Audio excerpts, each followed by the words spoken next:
दड़ो ऐं भरपासे जे मुख़्तलिफ़ इलाइक़नि में कुतनि जे ॾाड़नि जा केस 50 खां वधी विया आहिनि। इंतिज़ामिया अघोर निंड सुतल आहे। दड़े वेझो बेलो रोड ते ॻोठ क़ाइम सोलंगी में रोलो कुतनि नींगर खे ॾाड़े ज़ख़्मी करे विधो। रोलो कुतनि नींगर बिलावल पुट शबीर सोलंगी खे ॾाड़े ज़ख़्मी करे विधो।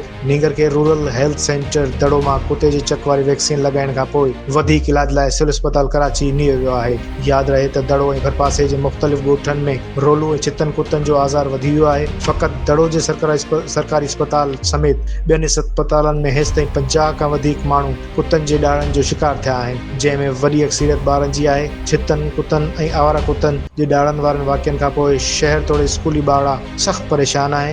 रोज़ानो केतिरा ई शहरी ऐं ख़ासि तौर ॿार कुतनि जे ॾाड़नि जो शिकार थी रहिया आहिनि, जॾहिं त इंतिज़ामिया कुतनि जे ॾाड़ण वारनि वाक़िअनि में तेज़ी अचण वारी शिकायतुनि बावजूदि अञा ताईं को बि क़दम नाहे खयूं। असां हिकु भेरो ॿीहर ॿुधाईंदा हलूं त दड़ो ऐं भरपासे जे मुख़्तलिफ़ इलाइक़नि में कुतनि जे ॾाड़नि जा 50 खां वधीक केस साम्हूं अची विया आहिनि, जॾहिं त इंतिज़ामिया अघोर निंड सुतल आहे।